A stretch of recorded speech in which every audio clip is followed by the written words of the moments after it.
কেউ গদি মিডিয়া, কেউ লাল মিডিয়া, কেউ হলুদ মিডিয়া। কেন এটা হবে? গণতন্ত্রের চতুর্থ স্তম্ভ সাংবাদিকতা।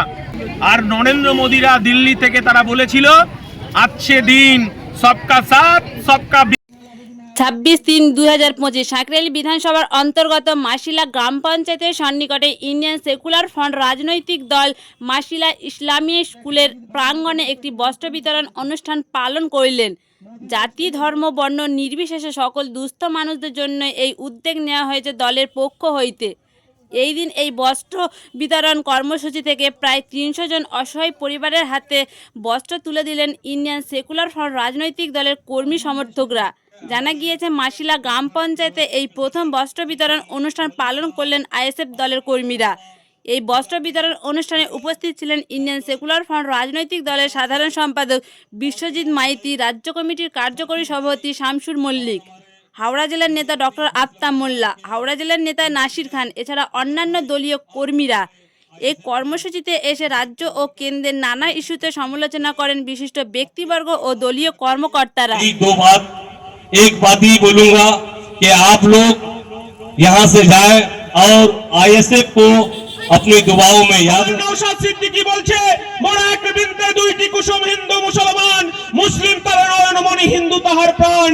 মাননীয় মুখ্যমন্ত্রী, হিন্দুরা দুর্গা পুজোয় রামনবমীতে তারা মাসের পর মাস ছুটি পায়। এই রমজানে আপনি পুরপুরায় গিয়েছিলেন, আপনি ইফতার পার্টিতে অংশগ্রহণ করেছে। আমি ইন্ডিয়ান সেকুলার ফ্রন্টের জেনারেল সেক্রেটারি বিশ্বজিৎ মাইতি বলছি, রমজান মাসে ঈদের 4 দিন ছুটি দিয়ে দেখেন। এই দাবি আজকে এখান থেকে তুলে যাচ্ছি মাননীয় মুখ্যমন্ত্রী।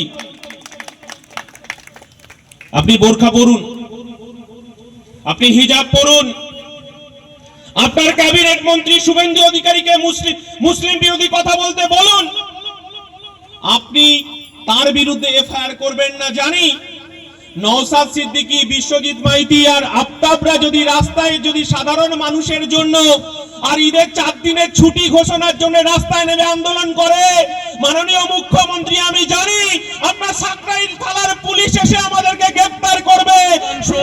তৃণমূল কংগ্রেস 2011 সালে ক্ষমতায় আসার পর গরিব, খেটে খাওয়া, শ্রমজীবী, বিরোধী, আদিবাসী, দলিত যারা এই সরকারের বিরুদ্ধে ছিল তাদের কণ্ঠরোধ করা হয়েছে, গণতন্ত্রের কণ্ঠরোধ করা হয়েছে। কিন্তু আরজি করে তিলোত্তমার খুন, সরকারি জায়গায় সরকারি কর্মরত অবস্থায় তিলোত্তমা ডাক্তারকে খুন করা হয়েছে, তাকে রেপ করা হয়েছে। বাংলার আমার মায়েরা তারা হয়তো মমতা বন্দ্যোপাধ্যায়ের লক্ষ্মীর ভান্ডার হয়তো পেতেন, কিন্তু লক্ষ্মীর ভান্ডার আমার তিলোত্তমা বোনকে বাঁচাতে পারেনি। আমার বোনেদের নিরাপত্তা নেই, আমার মায়েদের নিরাপত্তা নেই। মমতা বন্দ্যোপাধ্যায়ের পুলিশ মন্ত্রীর বিরুদ্ধে হাজার হাজার কোটি কোটি মায়েরা রাস্তায় নেমে তারা রাত জেগেছিল। বুঝতে পারছেন না অশনি সংকেতটা কোথায়? মানুষ প্রতিবাদ করতে চাইছে, আর এই তৃণমূল কংগ্রেস শাসক দল তারা কণ্ঠরোধ করতে চাইছে। কারণ সাধারণ ছাপোষা মানুষ, তাদেরকে রাত্রি 2টোর সময় 1টার সময় যদি পুলিশ এসে কড়া নাড়ায়, তার বাড়ির যে রোজগারের লোকটা আছে তার বিরুদ্ধে যদি তাদেরকে যদি এফআইআর করা হয়, তাদের যদি জেলে ঢোকানো হয়, তাদেরকে পুলিশের ভয় দেখানো হচ্ছে, তাদেরকে রুটি রুজির ভয় দেখানো হচ্ছে। মানুষ তেতে আছে, পশ্চিমবাংলার মানুষ, আমার মায়েরা তেতে আছে।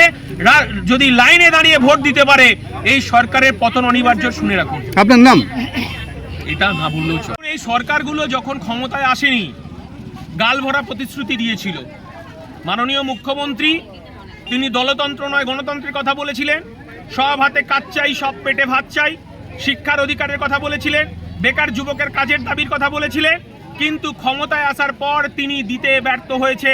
তার শিক্ষামন্ত্রী জেলে, তার খাদ্যমন্ত্রী জেলে, অনুব্রত মণ্ডলরা জেলে। তিনি সাধারণ মানুষকে কি উত্তর দেবেন?